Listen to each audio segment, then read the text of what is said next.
everybody. Welcome to another episode of Sunday Morning Conversation. Today, my guest is Andrew Voss. He is a new triathlete. He started in 2019. But the more interesting about them is he's the Guinness Book of World Records holder of the fastest mile with a stroller. So that's the main reason I wanted to bring this guy to you. I thought it was very interesting. It's a good story, and I hope you like it all. Thanks, everybody. Hey, how's it going? Another day in the life, man. Another day in the life. Right on. Good. So where are you at? Right, you're in Mountain, or were you in Denver, Boulder area? Yeah, just right in between Denver, Boulder, a small city called, or not small, I guess, a city called Broomfield. So it's about right halfway between Denver and Boulder. 20 minutes to Denver, 20 minutes to Boulder. So kind of that nice mixture. My brother's out somewhere in Denver, and Okay. yeah, I don't know where, but he's just Somewhere. kind of, yeah, he floats. He's like at an apartment for like maybe 6 months to a year. Then he's somewhere else. It's like, I never mail him anything because I don't know where he's going to be, but he's in Denver. The Denver area. Yeah, it's nice out here. It's been really hot in this past July, but we just got a little cooler weather coming in. So it's been kind of tolerable rather than the 90s and sunny every day. So cloudy and 80 today, so I'll take it. Yeah, Atlanta, it's gonna rain, Yeah. so at least it's not. The humidity's gonna go away at some point. I'll say you guys got the humidity. We complain when there's like 10% humidity here. It's about that time where Yeah. it hits. August is the worst month for humidity, and that first week in September, because by that second Sure. week the humidity falls off. So that's what makes Coming up. That's what makes Augusta and Chattanooga the full makes them good times for them at the end of the month because the humidity's all gone. Right on. You'll get the heat. Yeah, more tolerable. That's for sure. So, man, tell me more about you as a triathlete, because I was trying to find you on the Athlinks, and it's there's a whole bunch of you. Yeah. So my background is running. I started running back in middle school, did all through high school and college, and tried to stayed with it competitively just outside of college for a while. Kind of battled some annoying injuries and, getting into working full time, trying to, battle 40, 50 hours a week working and training hard, and just wasn't doable. And I had a nagging knee injury that was bothering me for a while and was putting it off, physical therapy and really doing that correctly and debating if do I want to keep training, do I want to keep, just want to just say done with running. Then I got a surgery in 2016, I believe it was, 15 or 16, early 16. Because I was just getting the itch to get back. I moved out to Colorado in 13, and just being out here, it was just, running or athletics is all over the place.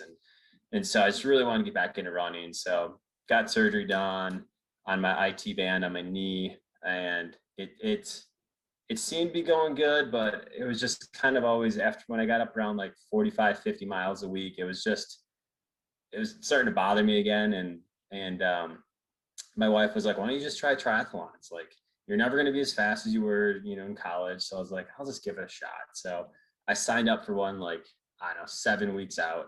And I'm like, I don't know, I got an old bike, old Trek bike. It's, 2009. I hate swimming and I'm good at running. So let's just give it a try. So I did it and ended up third in my age group and qualified for USA age group nationals. And I was like, okay, this might be something if I put some effort behind, I can kind of do. So 2019, end of that year, I kind of started it. And then all of last year just really was gearing up for triathlons, and obviously most all races got canceled. Snuck in a few small ones that kind of opened up last minute.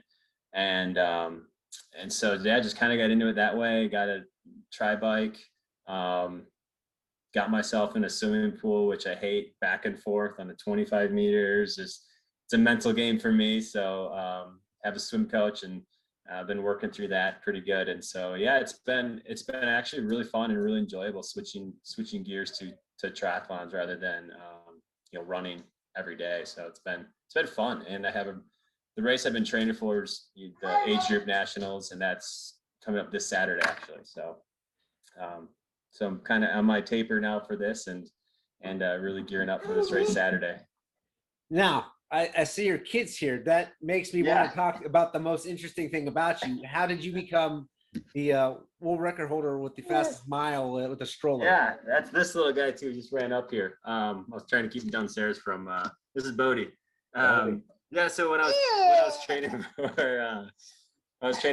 for like the triathlon, I was running, biking with all the time, and then he was born in 2019, and so I would always run with him. And our older son Luca was in 17, and I always run with him. And then one day after a ride, my wife Kira was like, "Let's go for a quick run." And I'm like, "All right, let's just do it." And took the double stroller out, and I was like, "Let me just see what I can run this last mile in with both kids in the stroller." And like I ran, and so I knew where the last mile was, and just ran hard the last mile. Ended up running like a 4:52 for my last mile with both kids in the stroller. And I'm like, I wonder and I saw recently online some record some guy broke in the mile dribbling a basketball. And I was like, well, that's like kind of a unique record. I wonder if there's a record for the fastest mile in a stroller. So I reached out to Guinness, and they emailed me back saying like it was 5 minutes is the current record. And I was like, well, that seems doable to me. And so at that time, I just kind of partnered with Honey Stingers, a company out here in, I think they're now in Steamboat Springs, and partnered with them. And so got in touch with their marketing people, and they kind of put out a word on the web.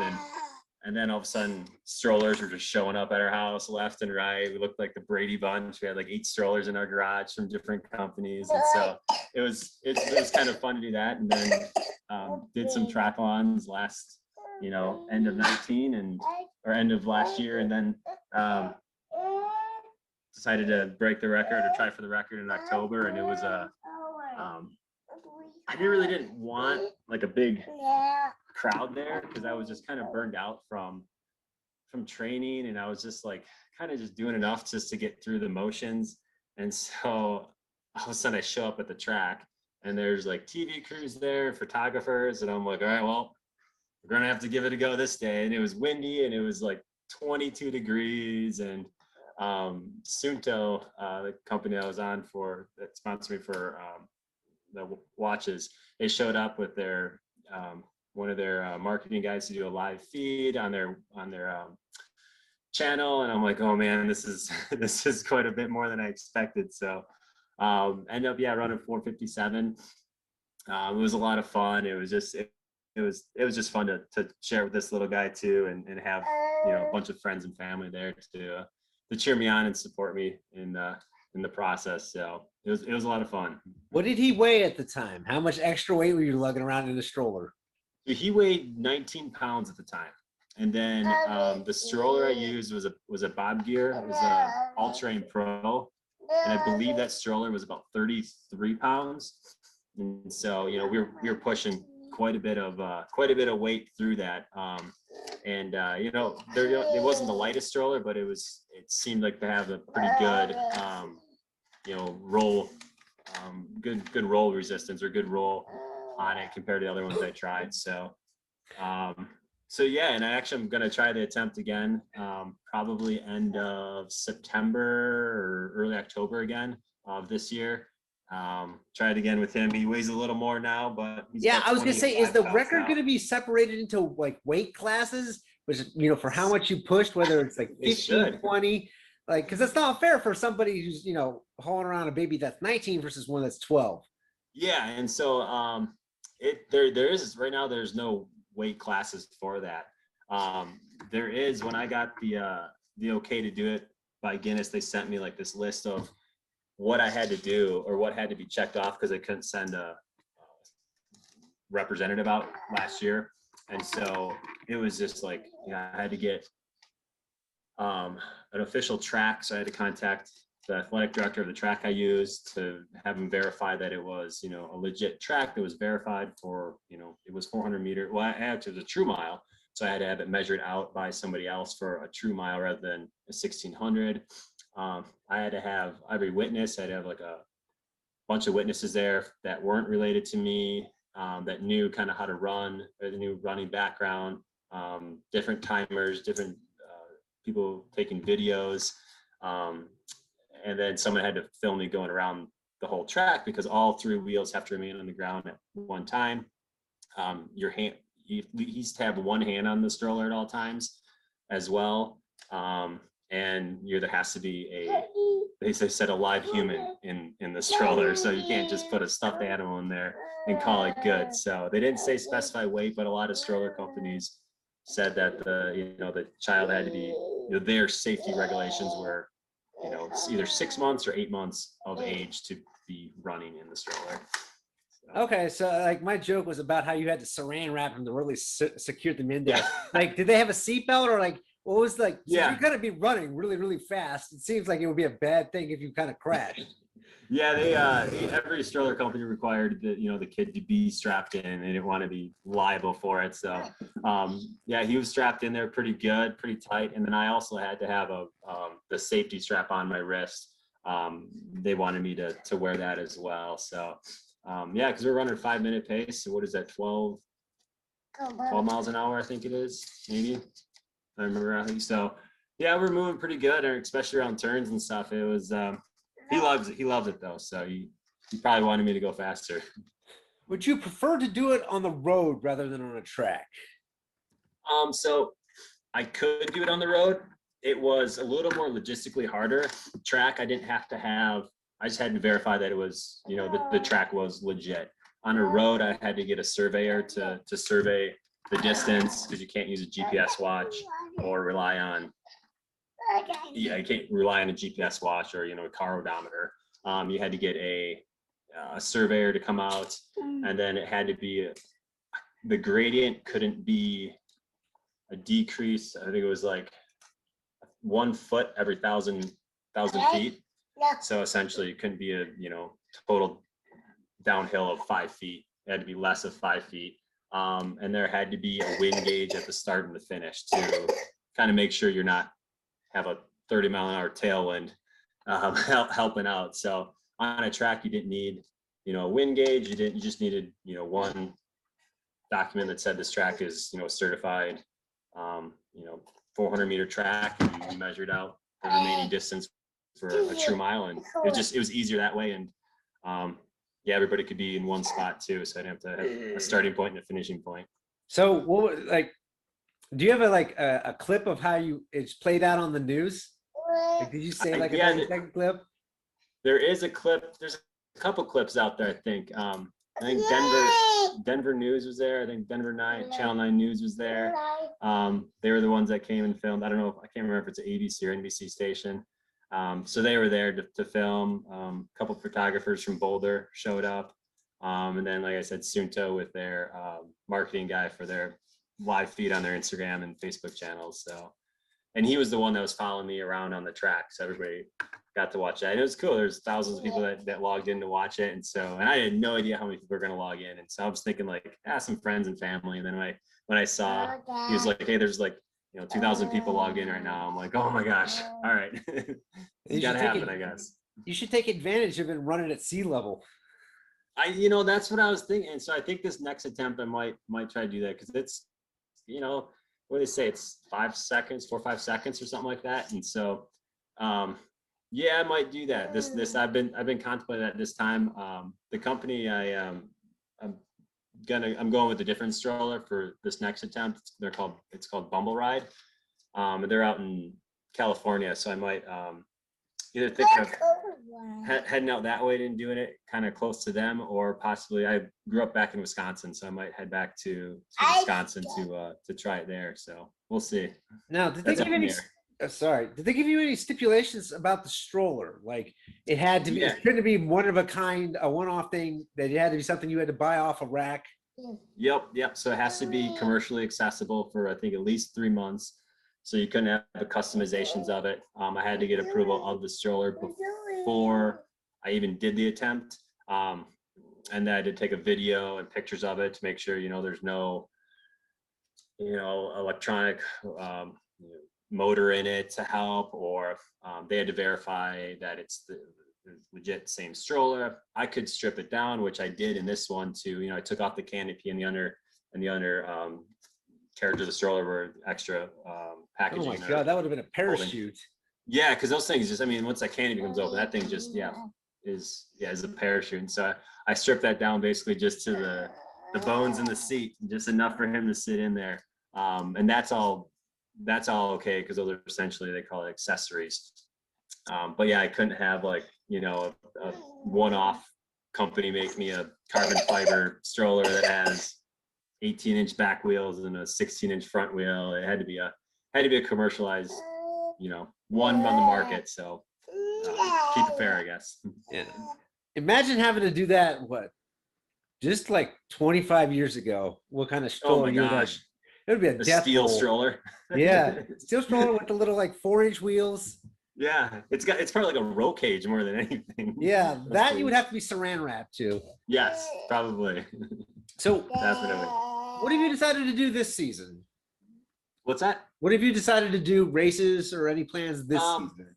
Yeah, so I started out with just a 10K earlier in April, just moved the legs in that, just a local one, and won that one. And then in early June, the Colorado Triathlon was a pretty competitive triathlon here in Boulder. I ended up 8th in that one. I was happy with my time, but transitions, and it was the first try of the year, so just getting the rust off. It was very competitive. I think the guy who won it was ranked 9th in the world. A couple top guys in the US too. So it was pretty competitive, but it was fun to mix it up with those guys. And then I had one end of June, which I took 2nd overall in, and that was a little tougher, a little longer course. It was Olympic distance, but the bike was just slightly longer. And then I did a duathlon, which I had never done before, about a month ago. And that was kind of fun because like I mentioned, I'm a good swimmer. I just don't like it. And so I'm like, let me just do something I like, running and biking. And so I did duathlon, and that was a lot of fun. It was something definitely different. And won that one overall by quite a bit, and really wanted just to see where I could settle in and ranking wise in the nation. I was going to try to do duathlon national championships next year, which I believe are end of May, and I think they're somewhere in Alabama. And so see if I can qualify for worlds in that. So that's kind of what I'm really focused on for maybe next year, possibly. I guess it just depends on how this weekend goes. The USA age group national championships in Milwaukee this Saturday on August 7th. So the goal is to qualify for worlds in that. And then if I do, then I guess I'll be, continuing to swim in the pool all next year as well for worlds, which I believe are next August. So Yeah, that's kind of and then after this, I have one more duathlon end of August here. And then I'm just going to stop with the biking and swimming and just kind of focus on running for about a month and a half. And then we're going to head out to the track with Bodie again here. well, man, yeah, good luck with that. I hope flying by with all these things.